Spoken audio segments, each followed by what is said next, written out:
Okay, we are excited to have on the show 25-year Navy veteran, former Pentagon official, Heritage Foundation Senior Research Fellow, Brent Sadler. Brent, thank you so much for joining us this Friday night. What's your reaction to the story on the GAO reporting our U.S. troops live in filthy, squalid living conditions in a dozen U.S. barracks, in U.S. barracks rather, in a dozen states like Colorado, Texas, and California? We looked into it. It's worse than what we reported earlier in the week. Yes, sadly, I think your assessment that it's much bigger than what's being reported is sadly probably accurate, and from my experience probably checks with what I experienced as well in my 20-plus years in the Navy.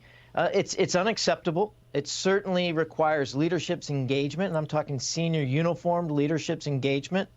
As a senior officer, even as a mid-grade officer, I would travel and visit my junior enlisted and junior officers' barracks and quarters to see how they were living and make sure it was up to standards. And so the same thing needs to be held to all of the senior leaders, that they need to be going and checking on how their sailors, soldiers, and airmen are living. We just showed a bed with bed bugs. You're seeing sewage on a bathroom floor. You know what? It's a hair on fire moment. Fix it now. Fix it now. Yes. Let's go through what the GAO found. Please bear with us. Again, it's worse than what we reported. Inspections of a dozen military installations, bed bugs, rodents, cockroaches. We're talking a precursor to Legionnaire bacteria. That's a respiratory illness associated with black mold. Exposure to methane gas, sewage flowing through bathrooms, brown water that's undrinkable, broken security systems, windows, door locks, fire alarms, air conditioners all broken.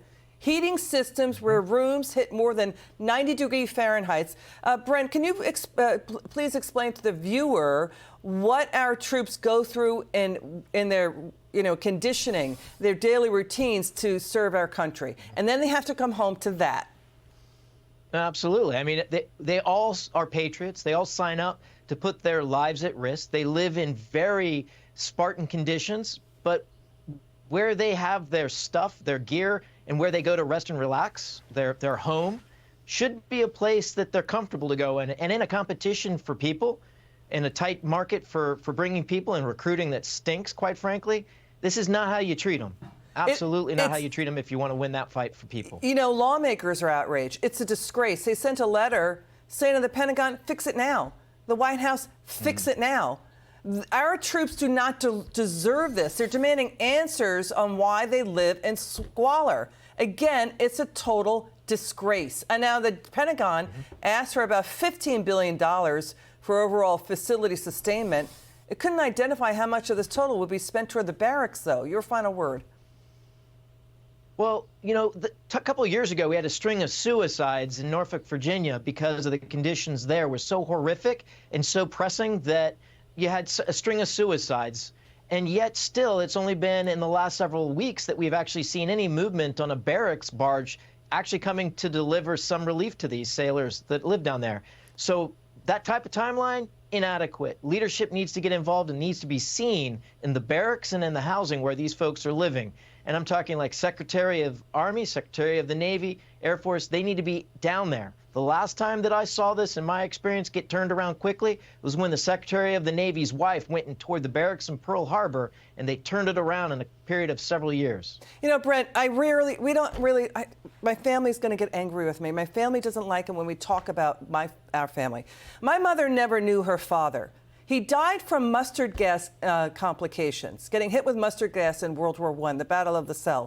So she was 1 when he died. My grandmother was pregnant during the Great Depression, in 1932. A year later, she loses her brother-in-law, fire department, FDNY, pneumonia. My sister lost her brother-in-law, 9/11. We know what men like you and women like who serve our country have to put up with. We understand loss and sacrifice, Brent. We understand you served 25 years. You care about our country. That our troops are put through this, and there's not a hair on fire moment in this White House now, no statement from the president about it, is a disgrace. Final word. Absolutely. So if the administration's not going to act, Congress members can actually put a spotlight on it by actually themselves going down to these sites. It takes strong political leadership to actually get the gears in motion on this and to actually get results. And until that happens, we're going to continue living this nightmare, unfortunately. Again, I have to apologize to the viewer going into my personal detail. We don't like it. I hate when people talk about themselves on camera. But this story just, I can't take it. Brent, thank you so much. Good to have you on.